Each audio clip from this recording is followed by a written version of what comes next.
Welcome back to another episode of Steaming Pile with Lauren and Tucker. I am Lauren. And I'm Tucker. And it's October, which means it's spooky season. Woo. And I want to talk about body horror. Because I was watching a video about dystopian literature and they mentioned Akira. I don't know if you've seen Akira, the 1988 Japanese film. Nope. Okay, so kind of spoilers for Akira. It's kind of a cultural touchstone, I guess. But basically, like, you have it's set in 2019. It came out in 1988, and you have this leader of a bicycle gang, motorcycle gang, not bicycles, named Kaneda, and then he has his friend Tetsuo. I think they're friends. Yes, and his friend Tetsuo has like psychic telekinetic powers and stuff like that. And there are other kids who have those abilities, but they're supposed to like get shots to have that regulated. Otherwise they have like hallucinations. And they try to give Tetsuo the shots. He doesn't end up having them. And so the climax of the movie is Tetsuo, who has this immense power inside of him. His body starts to transform to compensate for how much power is inside of him. And that transformation scene is awful because, like, body horror on the scale of like American Werewolf in London or The Fly, that's one thing. Tetsuo's transformation, you hear him scream about how his body isn't doing what he's telling it to. His girlfriend gets absorbed and crushed by his skin cells. And it's all hand drawn. They didn't have any computer generated stuff, so each frame is hand drawn. They have that scene in isolation, and I watched it at low volume, and I just kept pushing the like laptop further and further away from me. But fun fact, the movie is set in 2019, and because of Tetsuo's transformation, they canceled the Olympics. And so when Japan put in its bid to host the 2020 Olympics, people were like, the time has come. Cancel the Olympics. It's good timing. Yeah. But like, body horror more so than even like home invasion. And home invasion is like my least favorite kind of genre because it taps into so many fears that I have. Like, as soon as you lose like autonomy over what your body can do, that is scary because there are examples of that kind of happening in real life. Obviously, thankfully not to the scale of Akira, but Yeah. Yeah. So what would you, because I'm a little unfamiliar with the term, like I nebulously understand what it refers to, but what is body horror? Sure. So the way I would define it, I would first make the distinction from torture porn, which I could see as being an argument for body horror, where it's like awful things are happening to the human body. Like in Terrifier, a girl is hung upside down and sawed in half. Mm-hmm. That's bad, but that's more torture porn than body horror. Body horror is where there's like usually gross or sickening transformation of the human body, often against the will of the person it's happening to. So like The Fly, The Thing kind of falls into that because it's a distortion of the human body. Some people throw Black Swan into that because of like the feather sprouting. Okay. So yeah, it's any unwilling transformation of the human body. Okay. Yeah, I'm familiar with that. I own a mirror. But so I guess the question then becomes, is body horror, because as soon as you started explaining The Fly, I immediately thought about Metamorphosis. Ooh. Is it body horror if you can't see it? Like, yes, but is it actually body horror? I would still consider that a measure of body horror just because you no longer have familiarity with the form you inhabit. Yeah, okay. Because like the main character of the Metamorphosis, like he doesn't even get the closure of knowing his body transformed. He just woke up, and I'm sure someone could even gaslight him into thinking, no, you've been a bug this whole time. That's frightening. I don't care for it. I don't like it. The oh. So what is then I forget what I was going to ask. It was a good question too, and that's kind of a shame. Oh, that's a bummer, yeah. Yeah. Okay. What would you recommend as a good jumping off point for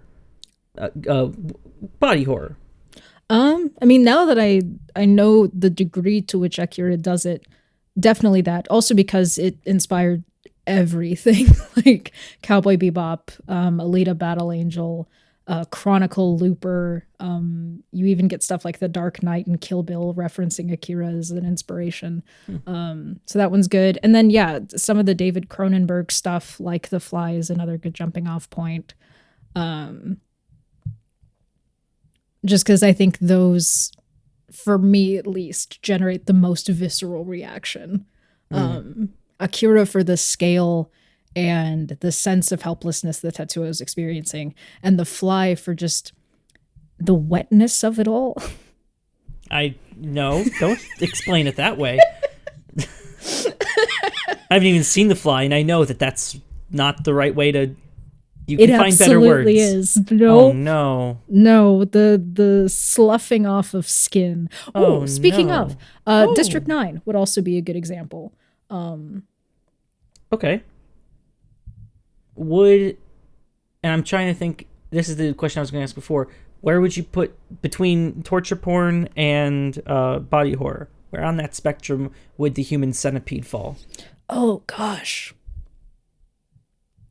Happy October, by the way. Happy October.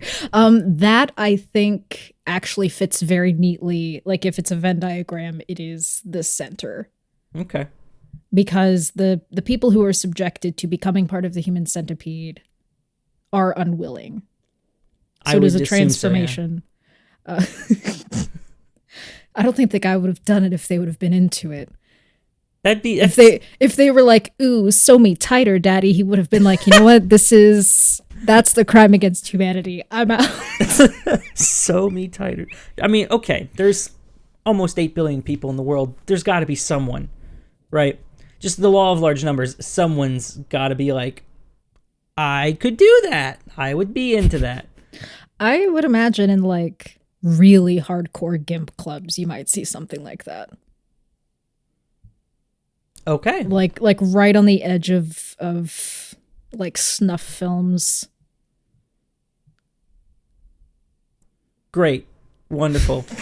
I'm so happy we came to this realization. Oh no. But yeah, no, Human Centipede is the center of that Venn diagram. Work of art. Or just being right there in the center, making everyone happy, I think, is the purpose of that film. It makes everyone who watches it leaves it having felt something. And really, that's what cinema's about. You feel something.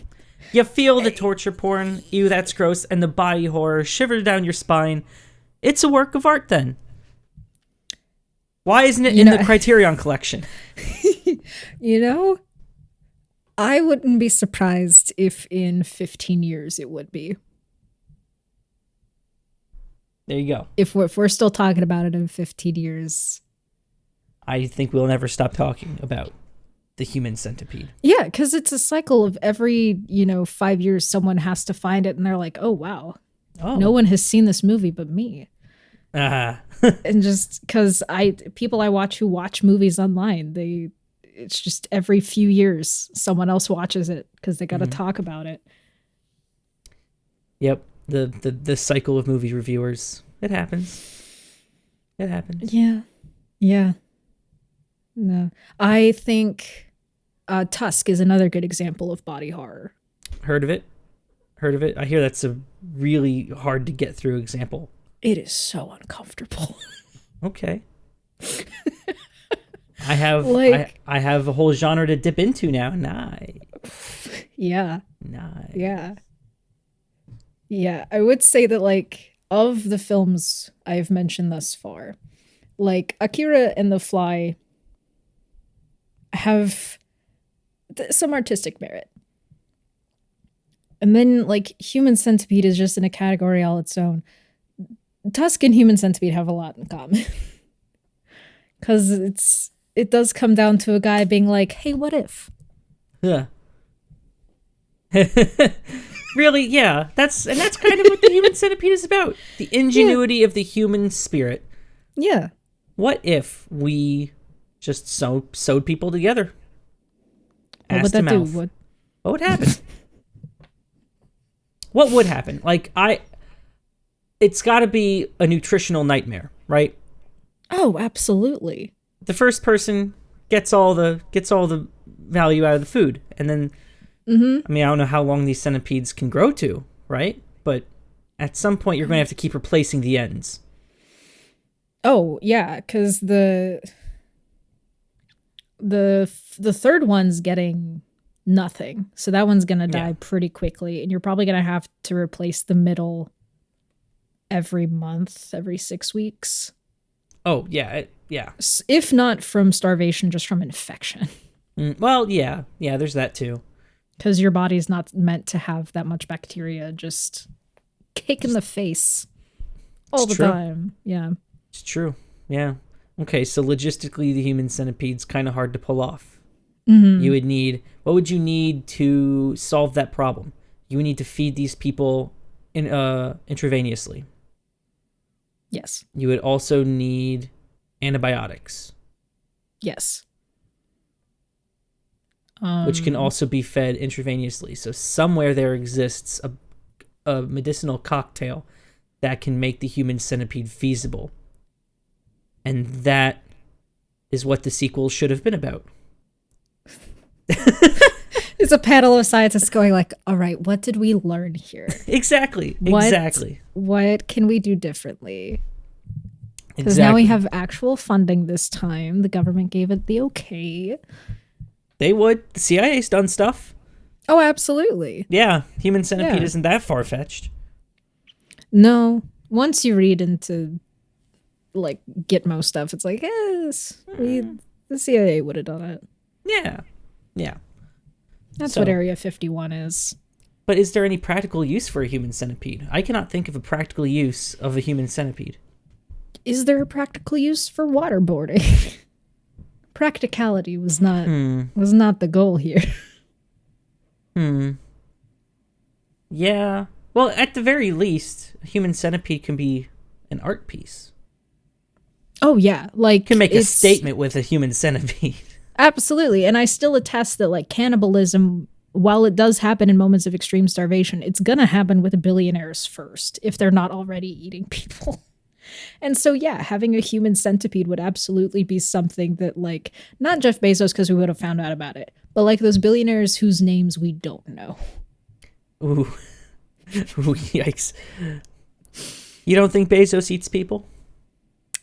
He eats lizard, which is kind of like eating his own kind. That's fair. So he's getting close. There is a startup that's like, hey, tweet at these celebrities so we can turn them into meat. What? I don't remember what it's called. But tweet at these celebrities so they can turn into meat. Celebrity sausage. Let's see what that brings up. It'll bring up a lot, I'll bet. No dicks, thankfully. Wow. I'm a little disappointed. Yeah. Okay. So Bite Labs is it grows meat from celebrity tissue samples and uses it to make artisanal salami. Oh. What? It all starts with your favorite celebrities in a quick biopsy to obtain tissue samples. Then, culture. Isolating muscle stem cells, we grow celebrity meat in our proprietary bioreactors. And in the tradition of Italian cured meats, we dry, age, and spice our product into fine charcuterie. Don't mind me, I'm just looking this up. Celebrity. This reminds me of the vagina beer. Do we remember the vagina beer? Oh, like using vaginal yeast culture or something? Yep. You can get it custom made, or you can get it from popular adult actresses. We don't have Kanye West's salami yet? Not yet. Oh my goodness. Ellen DeGeneres? Okay, who would want that? Have they successfully done this with anyone? I don't think so, but what's funny is if you click on the get involved link, it just says cannot get involved. That's Jennifer Lawrence, Kanye West. I mean, this looks fake, but Yeah. if it were a thing, I would have to know. The first step was gamer girl bathwater. The next step is celebrity meat and vaginal beer. If it was truly gamer girl bathwater, you could take cultures from that and grow Belle Delphine sausage. You know how much money you could make? So much. So much. Oh my, it would be worth the startup cost, because I mean this is an intense operation, I imagine. Just the amount of bioengineering that would have to go into taking, like, you know, dead skin cells and then growing them into actual meat might be possible. Probably very hard. I'm no geneticist. But yeah. I will also say, like, yeah. as I bring this up, I'm sure that searching for this is just like a perfect pipeline into like conspiracy websites. Just as a PSA to anyone who looks into it, you might fall down rabbit holes. Be careful. Yeah. I mean, don't believe everything you read, but what if Jeffrey Bezos was a cannibal? I mean, would it be disgusting? Yes. Would it shock anyone? No. Not at this point. And he wouldn't even have to eat a lot of human. Maybe he just tried it once. That seems more reasonable. I don't think he's a serial cannibal. I think maybe he just tried it once. Yeah. There's that scene in Billions where Bobby Axelrod eats that bird that's illegal to eat. Yeah. I forget what the bird's called, but you're supposed to wear a sheet over your head so you can hide your shame from God. Hide your shame from God. Yeah, But they do that on Succession intense. too. Yeah. That's intense. I know. It's so like insidious. Like how do you just leave after that? I mean, it's got to be amazing. It doesn't. Like Imagine if you do that, you pay all this money, you smuggle this bird, and you get the chef to prepare it, and it's a letdown. Yeah. That would be just the most heartbreaking thing, I think. Mm-hmm. Because that's like pinnacle of like billionaire. Is it? What is the worst thing a billionaire could do with their money that isn't like mafia activity? I mean, it could depend on who you ask, because I'm sure some people would say, you know, funneling money into corporations that just dump chemicals into the water. Right, but that's not really for, indirectly, I guess it's for personal gain, but it's not like an experience that they themselves are doing. It's for the benefit of nobody for themselves, and it's morally wrong. Oh, hunting people. Hunting people.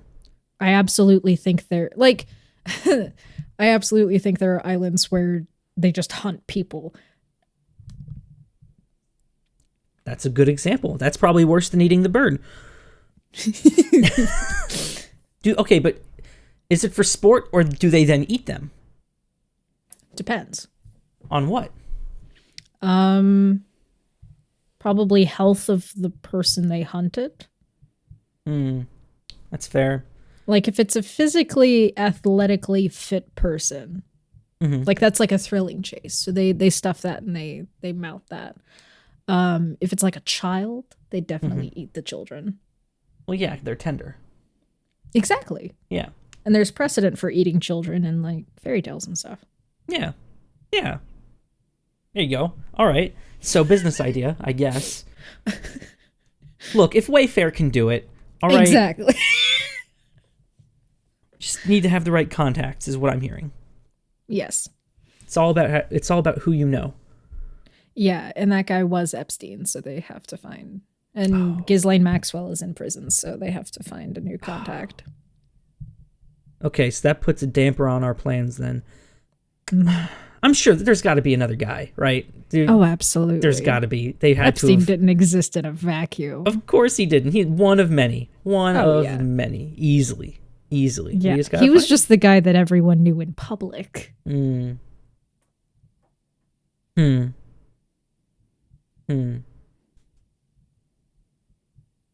Yeah, okay. Got some research to do. And then we got to find an island. Actually, this might be expensive. I think the bio-human cannibalism approach, growing cells into salami might be the better way to do this. Well, yeah, because that's eco-friendly. It's using the resources we have already. That's true. I am very excited. I really want them to solve growing beef in a lab.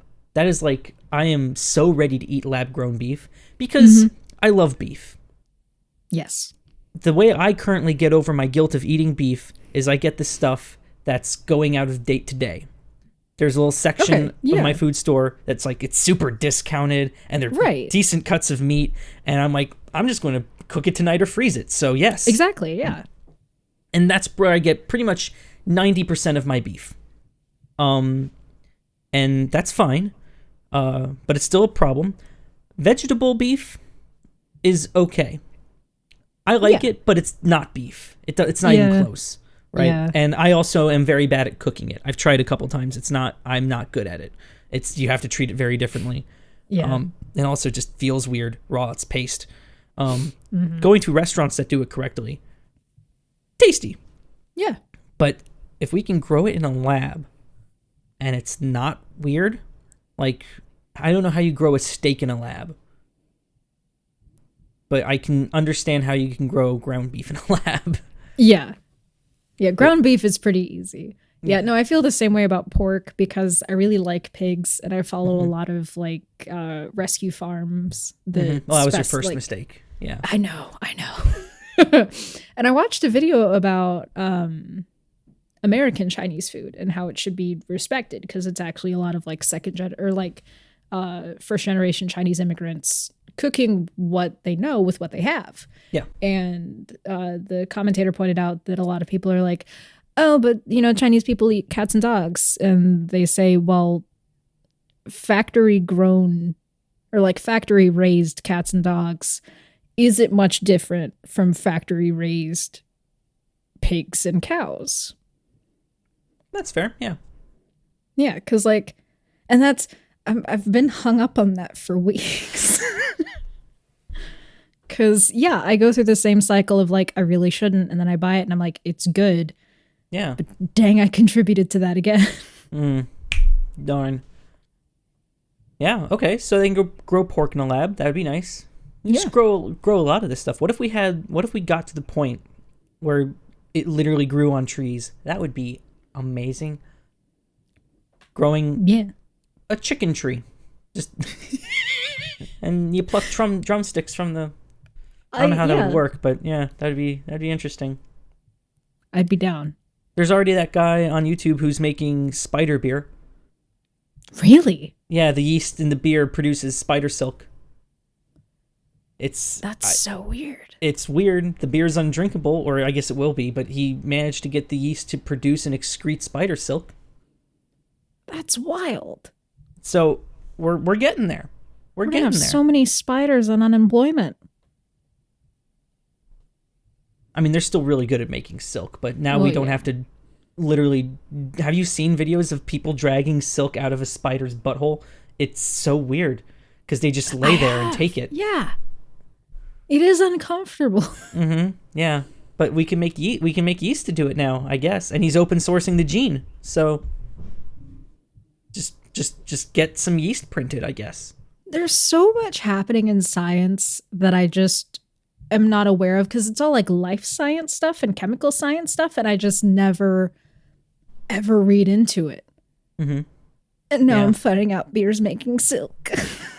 Hey, well, the nice thing is that because silk has such crazy strength properties, and you can scale the production of yeast up to massive amounts, you can start churning out spider silk in crazy volume.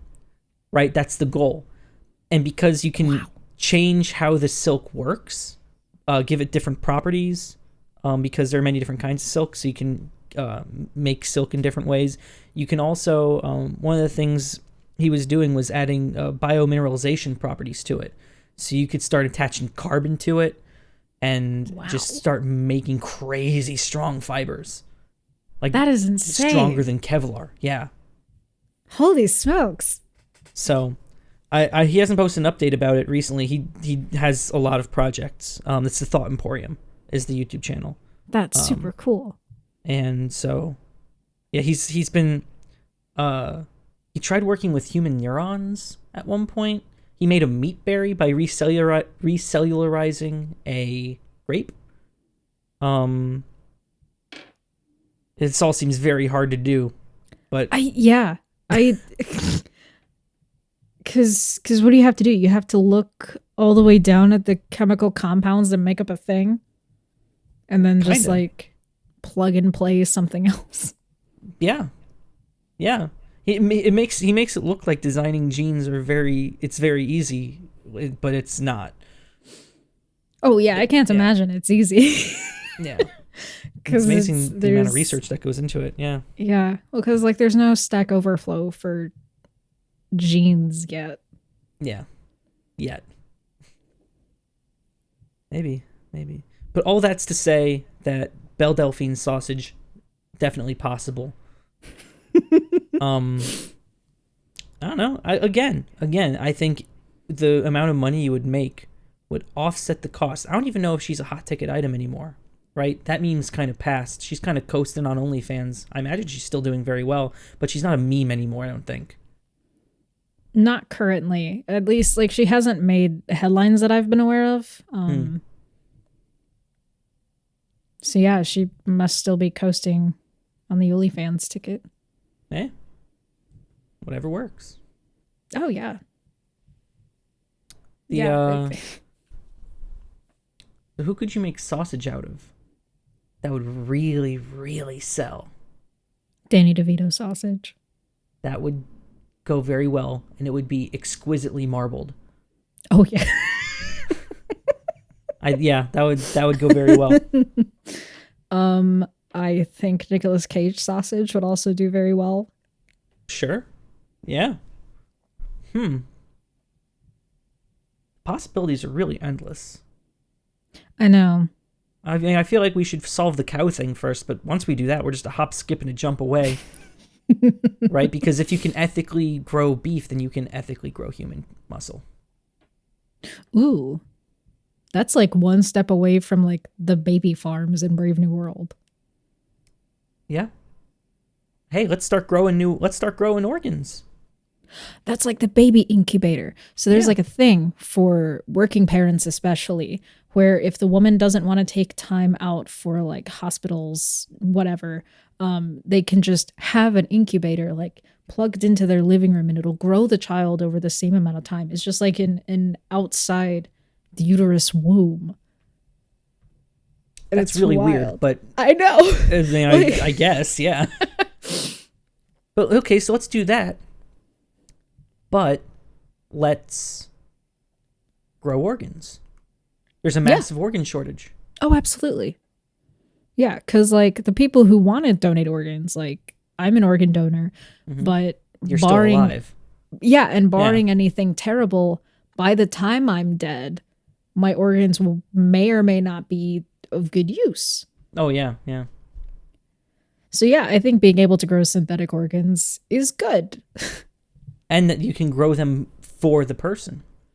Absolutely, yeah. The only thing that I would worry about is if the body would reject it if it were synthetic.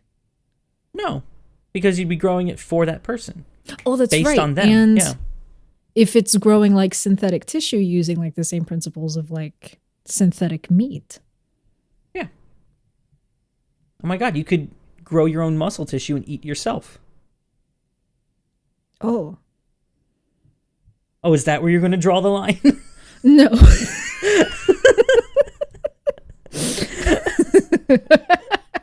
I also thought about like just like the Declaration of Eat a Bag of Dicks. We could achieve that.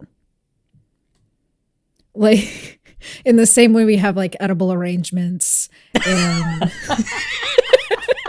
you could just send someone a bouquet of dicks. And they could have your genetic DNA inside of them. Oh my god, that's incredible. Power play. That's really powerful. That's next level. Oh my god, because cells take forever, right? That's the next problem that you have to solve with growing meat, organs, cornucopias of dicks. Cells take so long to grow. I think what is the average mitosis length on humans? Isn't it like 22 hours? I don't know. For some reason that sounds right, but I don't know off the top of my head. Average mitosis. Do the Google. I don't know how to read it. Oh my god. Wait, if mitosis is 30 minutes long and the frequency of cells in mitosis is 0.00012, then 0.5 hours is 0.00012 of the length of the cell cycle. Thus, the cell cycle is 0.5 divided by 0.00012, or 4,167 hours in length. Oh, that's a cell cycle. So that's like the full thing, according to researchgate.net. Okay, I'm going to go to sparknotes.com. Enough of this. Oh, average duration. About 24 hours. Biology. I did. Oh, mitosis will not take more than 1.5 hours. Right, that's the actual final stage of mitosis. Okay. Oh god, I don't remember any of this. That's the thing is I did math and I don't even use it in my day-to-day work anymore. Okay. What is G1? What's the G1 cycle? What is that? I remember PMAT, but I don't know what these letters mean. The prophase, metaphase, anaphase, and telophase. But like, how does it? There's 4. I assume that G1 is the prophase. The thing that's labeled S is the metaphase. Then G2 is the anaphase, and then M is the telophase. I mean, They might have changed the names of these. And then New mitosis just dropped. Yo.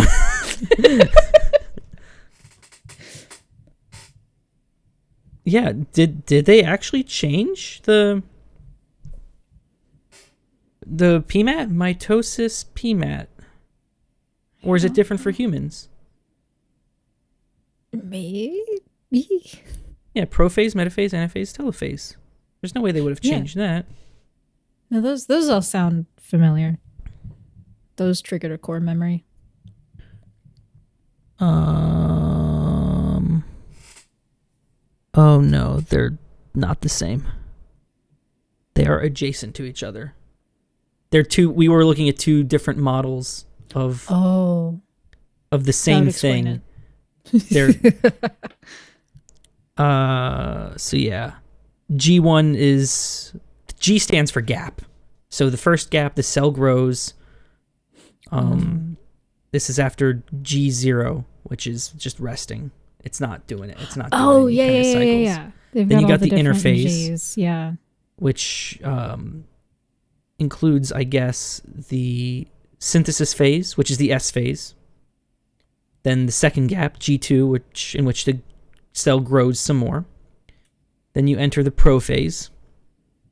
Right, okay. The prophase, where the chromatin condenses into chromosomes. And then the prometaphase. Ooh, that's a new one. We're in the M phase now, by the way. Where nuclear membrane breaks down, then into the metaphase, where the chromosomes line up along the metaphase plate. Then the anaphase, in which chromosomes break at centromeres and sister chromatids move to opposite ends of the cell. I recognize these pictures. Mm-hmm. And then the telophase and cytokinesis, which is some other phase. I assume the M phase. No, we've already been through the M phase. Oh, I guess that's just the end of the... Yeah. Sure. Okay, all right. That's pretty straightforward. There will be a quiz after the sponsor segment. Yeah, sure. we're definitely qualified to give quizzes on this. We just relearned it ourselves. We are educational. We've always been educational. Of course. I can't believe I remembered as much as I did, though. I'm a little proud of myself. As you should be, yeah. PMAT. Oh my god. Don't ask about meiosis, though. I remember nothing about meiosis. There's like 2 different mitosis phases in meiosis, but not really. It's yeah. Yeah. I took biology twice, once in high school, once in college, and I remembered enough to pass things. There you go. That's how you do it. So someone smarter than us will have to work on human sausage. Yes. And then they also have to speed ordinary up. sausage can make it and give it a 3.5 out of 5. Self sausage. 3 out of 5. That's a shame. That would be sad. It's like what a series finale that would be. That you really can't top that. No. You really can't top that. No, not unless you started getting into like the actual illegal game. What would be making things go extinct for it? Well, no, you would just, if you could grow yourself, you can grow other animals. True. We could know what dinosaur tastes like, a la Jurassic Park style, just not. Yes, because not dinosaurs, but there's a startup where this guy wants to bring back mammoths. He wants to have mammoths walking around within the next like 6 years.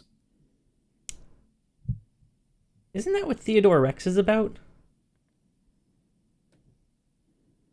No, that's about a guy who has sex with his mom and cuts out his eyes. No, that's Oedipus Rex, but good try. Imagine if Theodore Rex was about that. Oh my god. Theodore Rex is the only movie that Whoopi Goldberg like regrets being in, but was contractually obligated to do so. Wait, yeah. Yeah. They brought the dinosaurs back, and then they're bringing back other things. That's not what the movie's about, but just bringing back dead species. Yeah. You seen this? I haven't. But I know that Eddie Burback did a thing about this. It's a movie. Wow. Yeah. Yeah, Whoopi Goldberg disavowed the film. Can't imagine why she would have done that. Contract. She was contractually obligated. She had to do That's wild. I don't know what kind of position she was in, like what led to that, but she doesn't like the movie, and it's not a great movie. It's definitely It's definitely very campy and not well acted, but yeah, it's something. It exists. It's a movie that exists and that you can watch because it's there. It exists. So, good for humanity. Yeah, Working on Theodore Rex and not sausages. But we could taste what dinosaurs taste like. Mm-hmm. Right? Oh, I guarantee the first thing that'll happen when we get mammoths from Mammoth Bioscience is, can we eat it? Of course you can eat it. That sounds amazing. I mean, once you're able to grow something in a lab, you can really just rid yourself of ethics about eating anything. Oh, yeah. Cool. Startup Colossal Biosciences wants to bring woolly mammoths back from extinction. Might not be such a bad idea. I mean, all about biodiversity, right? Yeah, because from what I remember reading, they want to modify Asian elephant embryos so the genomes resemble woolly mammoths.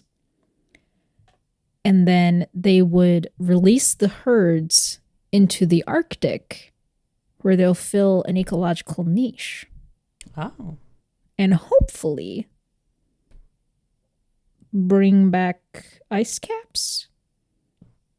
How does that one work? You lost me. Oh, where do they say how that works? How does reintroducing the mammoths to cold environments bring back ice caps? How do woolly mammoths solve global warming? Lauren, I need to know. Okay, so according to the SciTech Daily, when mammoths disappeared, shrubs overtook what was previously grassland. Mammoth-like creatures could help restore this ecosystem by trampling shrubs, knocking over trees, and fertilizing grasses with their feces. Theoretically, this could help reduce climate change. What's so magic about these grasses? What? I don't know. Compared to tundra, grassland might reflect more light and keep the ground cooler, which Colossal hopes will prevent the permafrost from melting. I don't see it, but okay. I'm not following the logic there, but all right. Yeah. I'll take their word for it. De-extinction. I like it.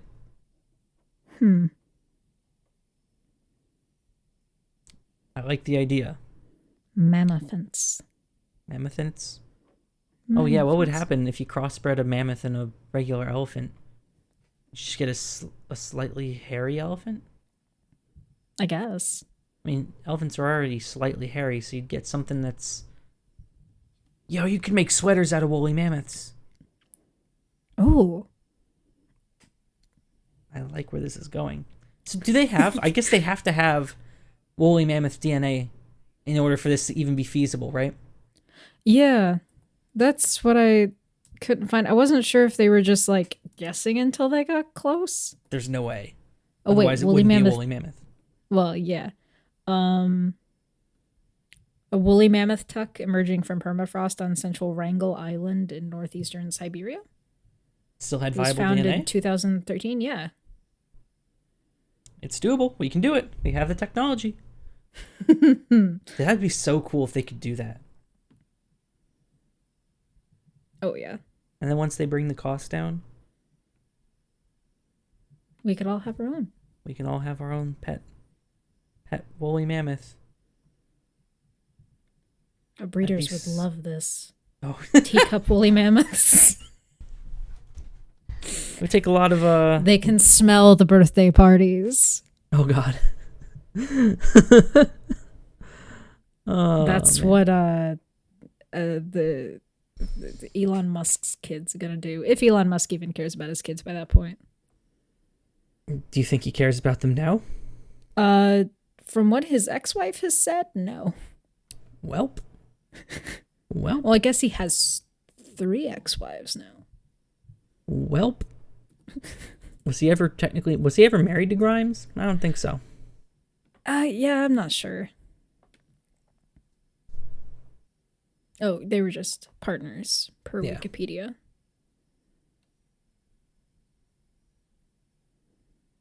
Interesting.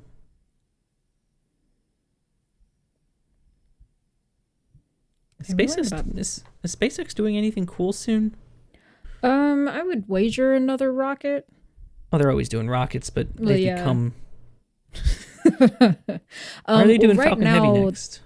Right now, I think they're just involved in weird legal battles with Amazon. Nah, Like Blue Origin and SpaceX are beefing. that's dumb.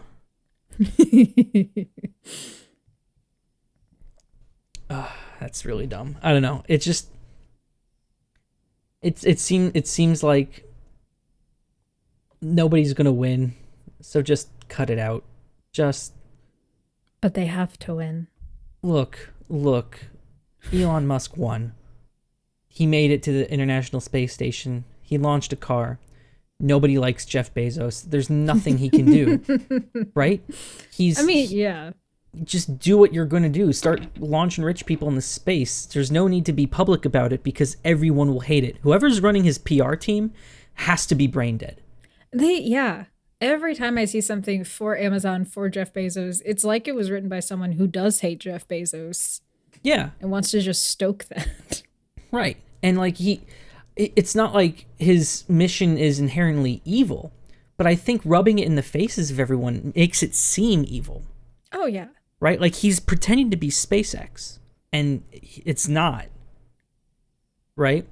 No. If you want to launch people to space and charge exorbitant amount of money to do so, fine, but don't pretend like you're doing the world a favor, because it's very clear you're not.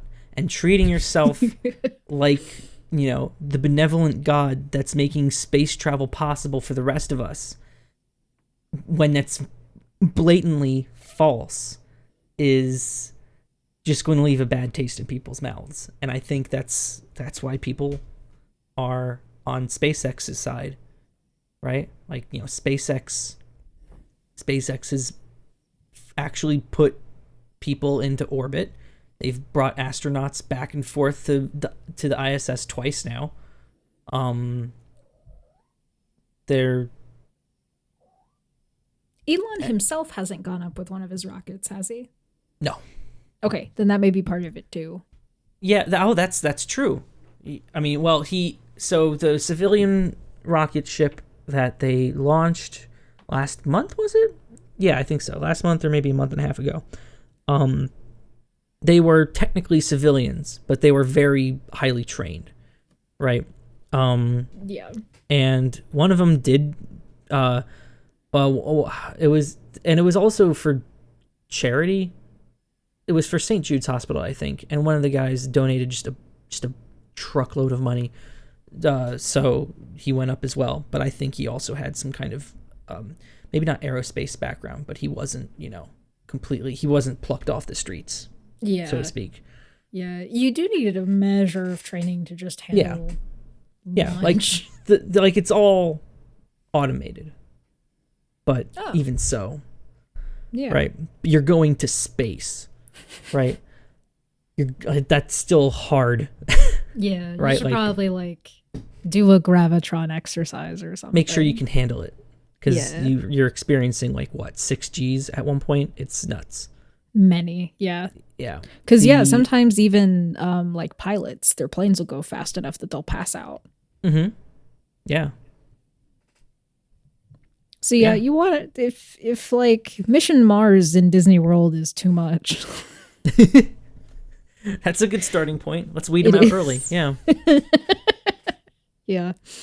Yeah. But and again, I think you're right. The fact that Bezos rode his own rocket and then called himself an astronaut. Yeah. It's like everything he does is out of touch. So, and it's that's fine. You can do these things. You can afford it in a capitalistic way. You've earned it. Go ahead and do it. But if you want the public behind you, you're never going to get that. Yeah. So why put yourself through that? Why deteriorate your image to the point of just, you are forever going to be a meme of what it is to be just greedy in a way. Yeah. Right. Not the evil kind of greedy, but still the bad kind of greedy.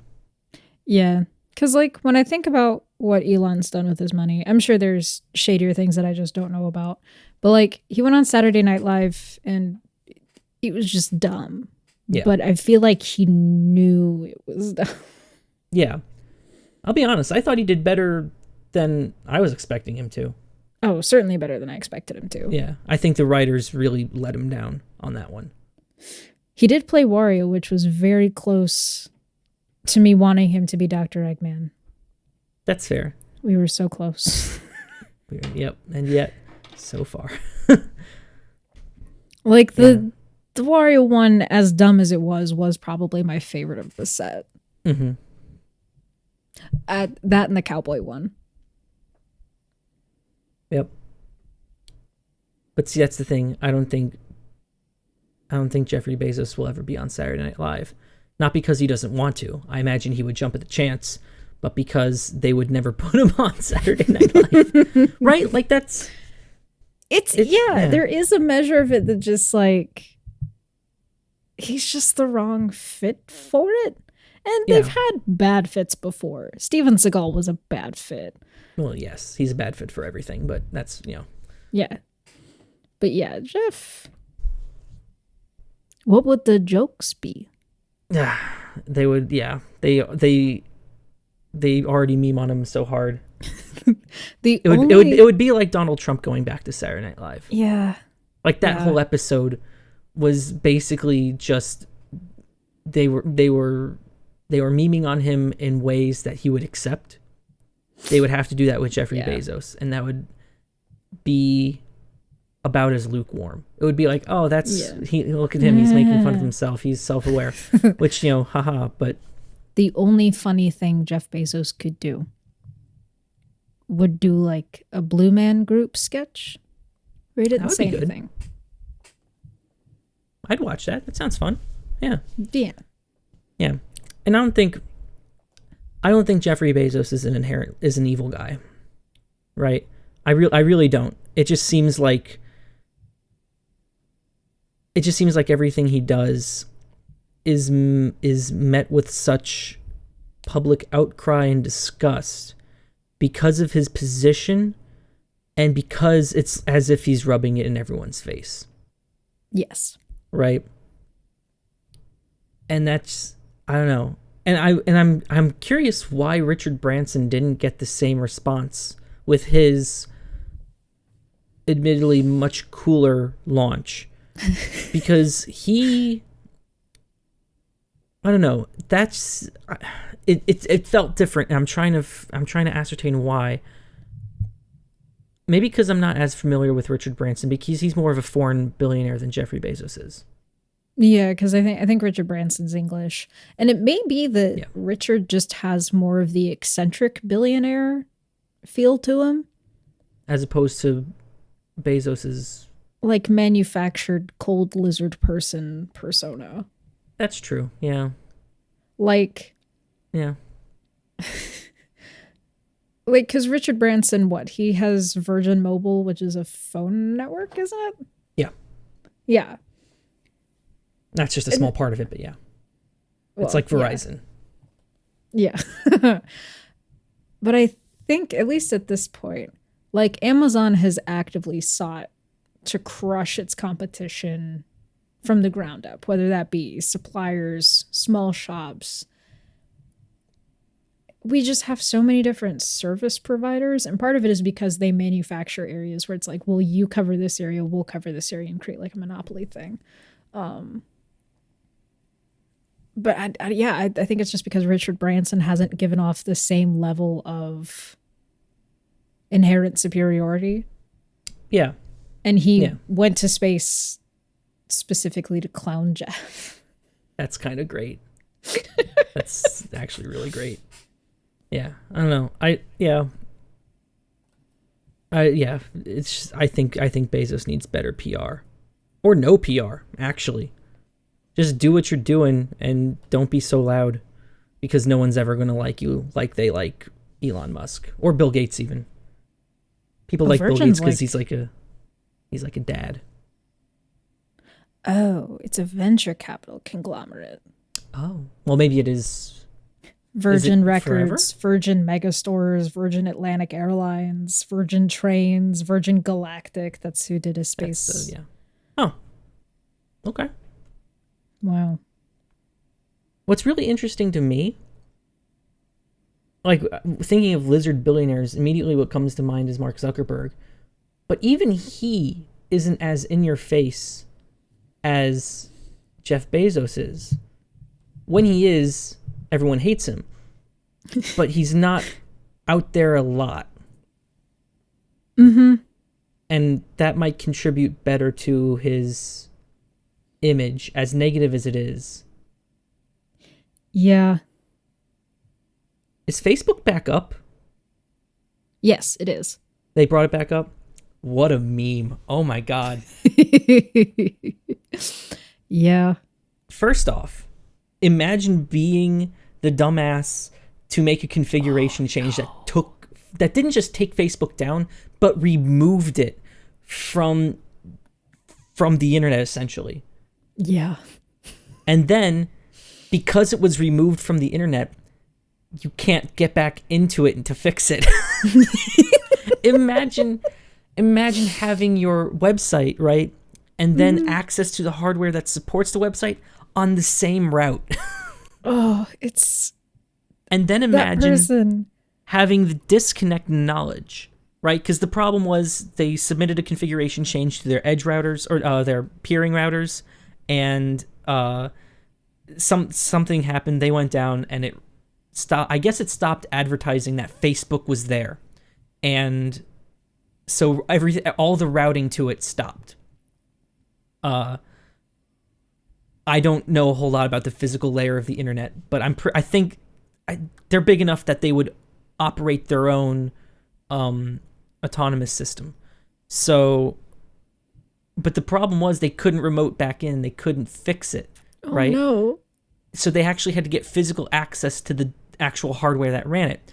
But there's they're short-staffed in the data centers for COVID precautions, and B, there's a knowledge disconnect between the people who are actually on the data center floor and the people who know how to fix it. And that's kind of funny. Oh, it's hilarious. And, like, part of me is glad it's back because that's how I communicate with my sister most. Yeah. But part of me is like, don't put it back. You just became a hero. Yeah. Leave it. And I'm kind of shocked. Give us all some time off. Yeah, no, it's great. I'm kind of shocked that Twitter didn't get hugged to death. Yeah. Telegram was really struggling because WhatsApp was down. But Twitter stayed up, and it was still solid. Yeah, I know Reddit was still doing okay. Reddit was doing all right. Google was fine. At times like this, I miss Google+. What am I kidding? I miss it all the time. Rest in peace, King. But it just, I don't know. It's amazing. I don't know. It was a single point of failure. And it's not very hard to poison the internet with these systems. Oh, no. Like, back in, 2015? 16? A Turkish internet provider accidentally published bad records, and they, like, brought a good chunk of the internet down because it broke routing. In 2018, I think Pakistan tried to block its citizens from getting to YouTube, but accidentally blocked YouTube.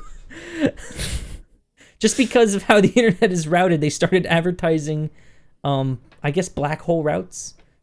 My understanding of the physical routing layer of the internet gets really fuzzy really fast because it's such a massive graph. How can point A, right? You have point A and point B. How does it know where to go? Everything has to tell everyone how to communicate to things adjacent to it.